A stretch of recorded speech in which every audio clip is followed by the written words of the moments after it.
Universitas Jambi, program studi Magister Manajemen Pendidikan. Sekarang saya sedang berada di salah satu store yang sedang viral di kota Jambi. Yuk kita sama-sama ngobrol sama ownernya.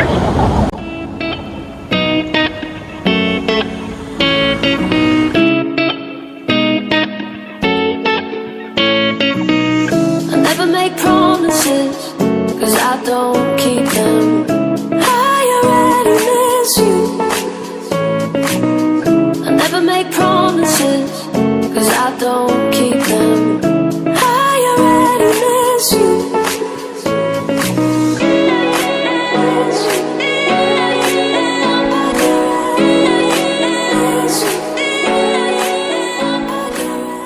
Halo, sekarang saya sedang bersama owner cantik Mifa Store yang bernama Yuni Ekawati atau biasa dipanggil Yuni ya. Kalau pelanggannya Mifa Store ini biasanya manggil Yuni ini Mimi atau Mimi Farel.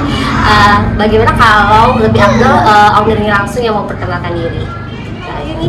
Oke, halo assalamualaikum. Nama saya Yuni Ekawati. Untuk umur saya 28 tahun. Oke, terima kasih Yuni.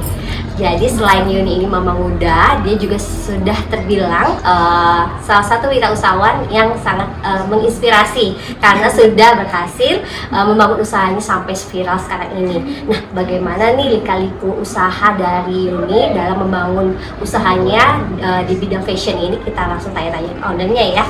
Oke, Yuni, kakak mau menanyakan kira-kira sudah berapa lama Yuni membangun usaha fashion Yuni ini? Mungkin sejak tahun kapan?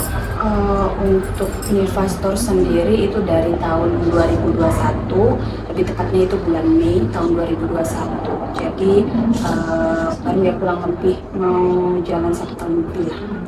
Dan kurang lebih 1 tahun lebih ya. Oke, mungkin selanjutnya Yuni bisa sharing nih bagaimana Yuni merintis usaha fashionnya, apa suka dukanya, kemudian bagaimana Yuni bisa survive dalam mempertahankan atau mengembangkan usaha fashion Yuni. Karena kalau saya boleh cerita nih, Yuni ini memang kalau saya kenal dari kuliah ya Yun sudah membangun usaha di bidang kuliner, fashion, hijab. Jadi memang Yuni ini gigih sekali dan hobi sekali berwirausaha. Selain itu, kalau kita boleh tahu, Yuni ini kalau dibilang secara finansial dia cukup terbilang tidak kekurangan, tapi memang suka berdagang dan berwirausaha. Jadi kita perlu dengar nih apa sih triknya, bagaimana suka dukanya, dan bagaimana perjalanan Yuni dalam membangun usaha Mifa Store ini. Boleh cerita Yuni? Oke, makasih sebelumnya untuk pertanyaannya. Jadi kalau untuk usaha ini sendiri awalnya itu mulainya kan pada saat COVID. Pada saat COVID, orang kan banyak di rumah aja tuh. Nah, jadi awalnya itu idenya itu kan jualan daster. Nah, jualan daster itu awal mulainya karena orang pada di rumah, otomatis kalau baju yang di rumah itu 2-3 bulan sekali itu orang pasti akan beli. Nah, jadi awal mulainya Mifa Store itu hanya menjual daster, piyama. Tapi sekarang berjalannya waktu, alhamdulillah atas izin Allah juga ya kan, usahanya makin berkembang. Akhirnya sekarang udah bisa jualan atasan, jilbab, terus ada gamis juga, ada mukena, baju anak pun ada juga.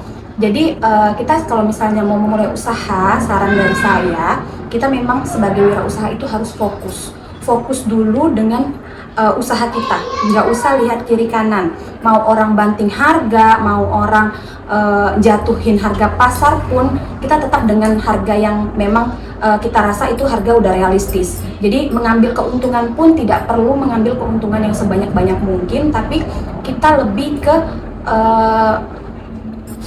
putarannya. Jadi misal dari modal yang 30.000 tadi, kita ambilnya itu kalau misalnya orang mungkin bisa ngambil sampai 100%, bisa jual sampai 60.000. Kita nggak perlu, kita ambil aja 10-20%. Tapi yang kita kejar itu kaliannya. Jadi sehari itu bisa jual 100 pieces udah berapa. Nah, jadi fokusnya sih kalau untuk kami di Mifa Store ini sih ke penjualannya, untuk penjualan hariannya. Dan alhamdulillah memang seiring berjalannya waktu, dari awal hanya punya saya sendiri sebagai karyawan sekaligus owner, sekarang sudah mempunyai 3 karyawan. Dan dulunya memang hanya di rumah, untuk tokonya sendiri hanya di samping rumah. Alhamdulillah sekarang sudah bisa pindah ke ruko karena barangnya semakin banyak ya Kak ya. Jadi kalau misalnya untuk saran dari saya untuk memulai usaha itu ya memang benar-benar fokus di satu usaha itu jalanin dan gigih. Ibarat katanya kalau misalnya ketemu customer, kadang ada customer juga yang membanding-bandingkan harga juga banyak Kak. Jadi itu saya beli di toko sana sekian, kok di sini sekian kayak gitu. Jangan pernah kita peduliin atau nanti kita jadi goyang, jadi kita ngejatuhin harga juga. Jangan, karena modal orang kan kadang beda-beda. Jadi ada satu supplier misalnya yang satu ngambilnya suppliernya 70.000. Mungkin kita dapat suppliernya yang orang kedua, kita mungkin dapatnya di 75.000. Nah itu aja udah selisih 5.000. Jadi jangan berpikiran kalau misalnya pedagang itu kalau harganya berbeda itu mengambil untungnya banyak. Bisa jadi dia suppliernya tangan kedua. Nah jadi kita memang harus benar-benar fokus dengan apa yang kita jalani, tidak usah lirik kiri kanan. Percayalah kalau misalnya rezeki itu nggak akan ketukar. Nah, keren sekali ya.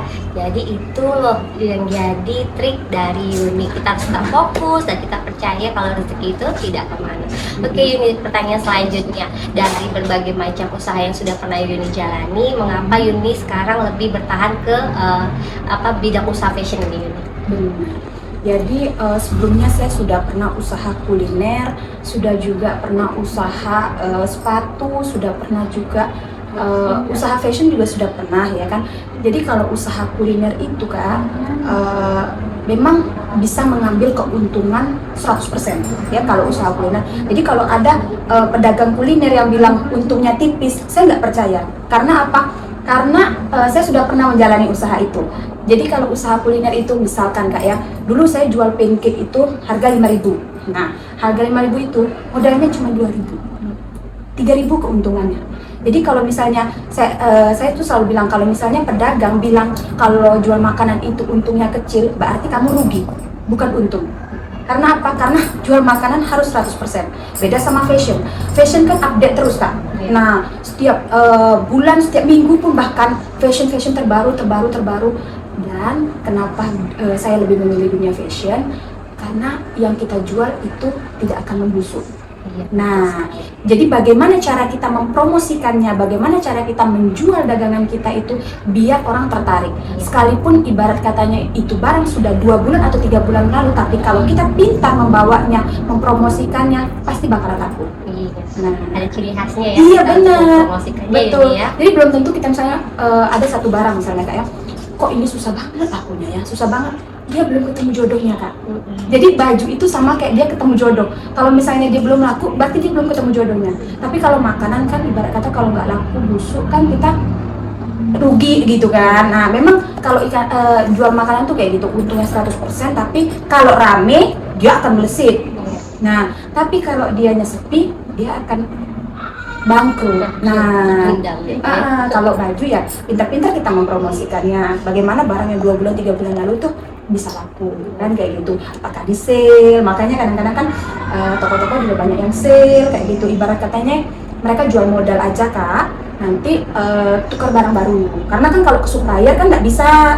Kalau ke supplier besar kan kita nggak bisa tukar barang. Nah, jadi kayak mana caranya itu kita jual modal aja, tapi kita bisa belanja lagi barang baru. Nah, gitu triknya. Oke, keren sekali ya cerita dari Yuni ini, sangat menginspirasi sekali. Jadi buat para wirausahawan atau siapapun yang ada di luar sana, kita yang sedang menghadapi kondisi yang sedang bingung, patah semangat, bagaimana menjalani usahanya, kita bisa belajar dari apa yang sudah Yuni jelaskan tadi, karena penjelasannya ini sangat menginspirasi sekali sebagai seorang wirausahawan ya. Terima kasih sekali Yuni atas penjelasannya. Buat teman-teman semua, jangan lupa datang dan belanja ke Mifa Store, karena selain harganya affordable dan kualitasnya ini jangan dibandingkan lagi, karena memang Yuni sangat menjaga kualitasnya Yuni ya. Benar. Jadi datang ke Mifa Store-nya, lengkap semua apapun kebutuhan wanita di sini, baju daster, piyama, baju anak, semuanya lengkap. Terima kasih Yuni, sukses terus usahanya dan sampai ketemu lagi.